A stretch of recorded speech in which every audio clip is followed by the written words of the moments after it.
Hello guys, magandang umaga, araw ng Miyerkules ngayon guys. Alas 7 ng, alas 8 ng umaga guys, no? Habang binabaybay ko yung Puno Sirano, palabas ako ng sa Campo Crame.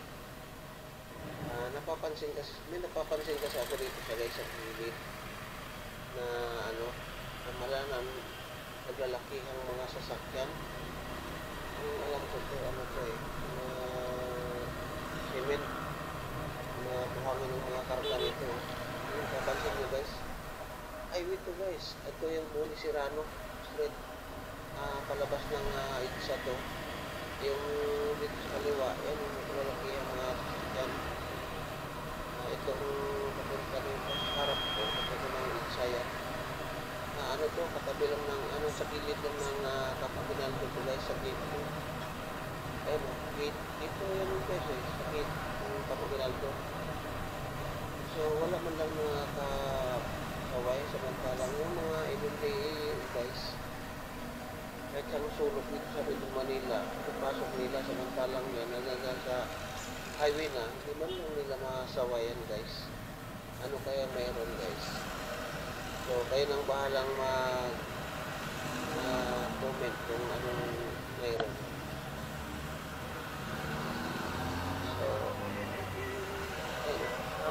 ang doon yan guys, halos palabas na ng EDSA. Yun yung mga sasakyan din sa gilid. Malaking sasakyan yan. Lagi ko nakikita dyan yung sasakyan.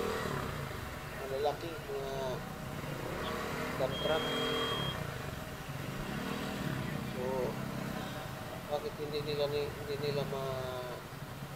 masaway o hindi nila mapaalis?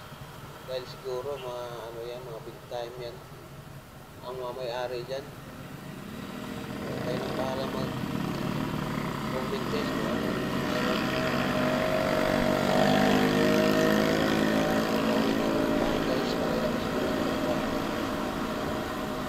itong street na to ay Puno Sirano. Puno Sirano. Palabas ng EDSA yan. Puno Sirano. So, yun guys, salamat.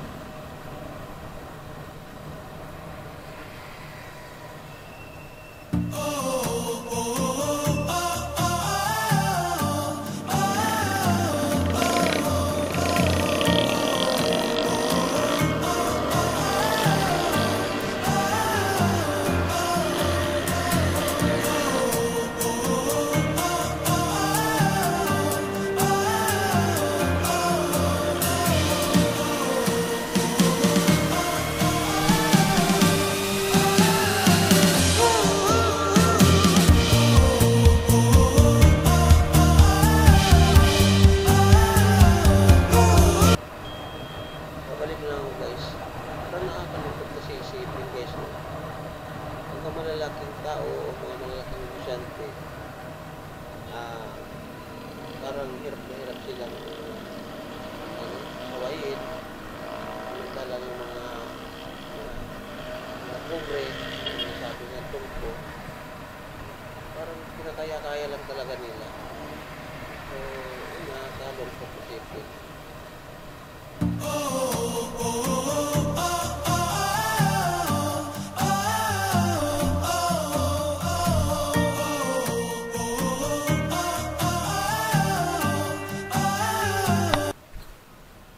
So guys, nandito na ako sa EDSA Santulan, Campo Crame guys.